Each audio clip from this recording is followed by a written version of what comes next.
তা আল্লাহ তাআলা বলেন, বান্দা কেমনে রে পারলি বান্দা, আজকে সারাটা দিনে আমার এত বড় সৃষ্টি ভোগ করে আমার একটা সেজদা দিতে মন চাইল না।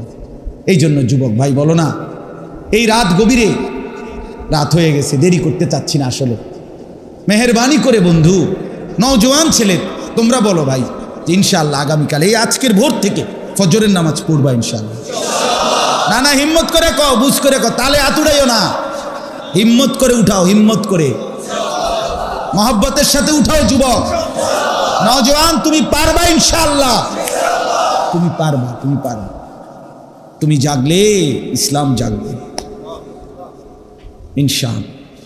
মুসলমানের নওজোয়ান জেগে উঠলে মাহাদির পক্ষ হয়ে এরাই লড়বে ইনশাআল্লাহ,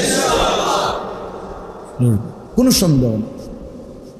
আজকে একটা ছোট্ট মোবাইল, একটা সামান্য মোবাইল আমার লক্ষ কোটি মুসলমান যুবকরে এভাবে বুঝি বানের পানির মতো ভাষায় দিল। এটা কেমনে সম্ভব আমরা এতগুলো মানুষ বাইচা থাকতে? আরে বলেন কি মিয়া, মরে গেলে তো গেলামই, আরেকবার নড়ে চড়েই মরে যাই।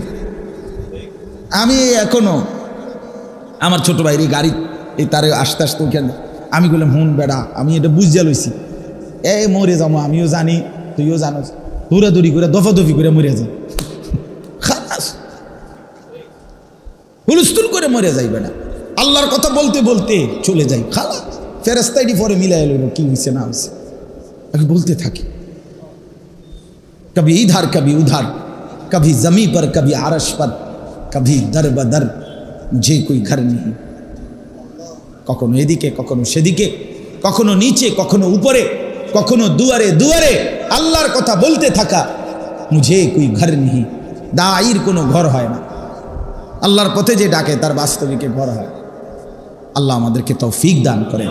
চলেন বাকি কথা অল্প কথায় শেষ করছি। তাহলে এটা বললাম, ইবাদতবিহীন মানুষের পরিচয় হয় না, ঠিক আছে না ইনশাআল্লাহ?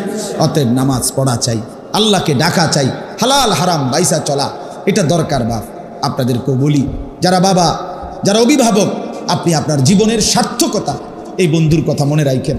আপনাদের ভাতিজা হইতে পারি, আপনাদের ছেলে, তো আমার এই কথাটা মনে রাখেন। আপনারা আপনাদের জীবনের ডিউটি, আপনার মুসলমান হিসাবে সংসারে সন্তান স্ত্রীর প্রতি আপনাদের দায়িত্ব, তাদের ঈমান, তাদের আমল, তাদের সেজদা।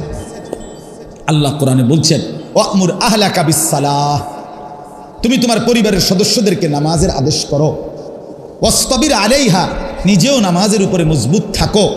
এরপরে আল্লাহ বলছে, লা নাসআলুকা রিজকা, আল্লাহ নিজে বলছে, বান্দা বিশ্বাস করো, স্ত্রী সন্তান সংসার চালাইবার জন্য আমি তোমার রিজিকের সাহায্য চাই না, তুমি একটু সহযোগিতা করলে তোম করে ভাত খাওয়াইতে আমার একটু সুবিধা হবে।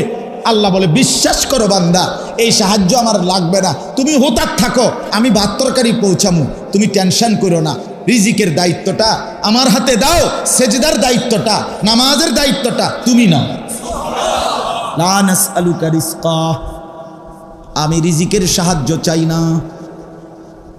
ওমা মিন দাব্বাতিন ফিল আরদি ইল্লা আলাল্লাহি রিজকুহা, আল্লাহ বলে, বানাইছি যারে আমি জমিনে, তার রিজিকের দায়িত্ব আমি আল্লাহ ফরজ করে নিলাম আমার উপরে। ইল্লা আলাল্লাহ, আলা শব্দ ফরজ বুঝায়, কি বুঝায়? ফরজ।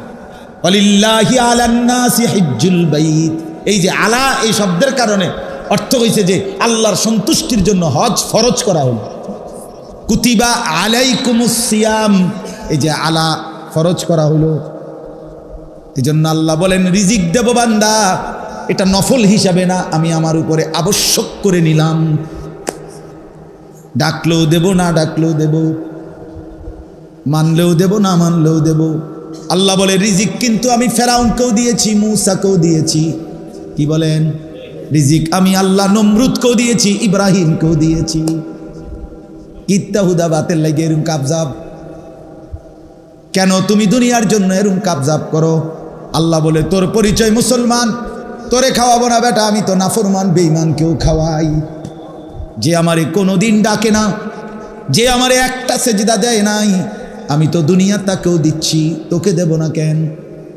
এই জন্য ভাত মাছ তো মূল বিষয় না, গোলামি মূল বিষয়, সেজদা মূল বিষয়। নাহনু নারযুকুক, আমি রিজিক দেব। অফিস সামাই রিজকুকুম, ওমা তুআদুন। আল্লাহ বলে আসমানে রিজিক, আসমানে কোথায়? একেবারে বাংলা কোরআন শরীফের আয়াত মেয়ে এটা মিয়া, এটা বাংলায় যেন নাজিল হয়েছে কথা। এটা একেবারে মানে এর চাইতে স্বাভাবিক কথার কি হইতে পারে? আপনি কোন ওয়াফিস সামাই রিজকুকুম, আল্লাহ বলে তোমাদের রিজিক আসমানে আসমানে আসমানে আসমানে। কোথায়? আবার বলেন, আবার বলেন। তো আসমানে রিজিক, আরশে রিজিক, রাজ্জাকের কাছে রিজিক। আপনি ভুলে যাচ্ছেন কেন? আরে বাবারা ভুলে যাচ্ছেন কেন? এক মুমিনের স্বপ্ন, বেঈমানের রাষ্ট্র নিজের কিংবা সন্তানের ভবিষ্যৎ এর দ্বারাই গড়বে।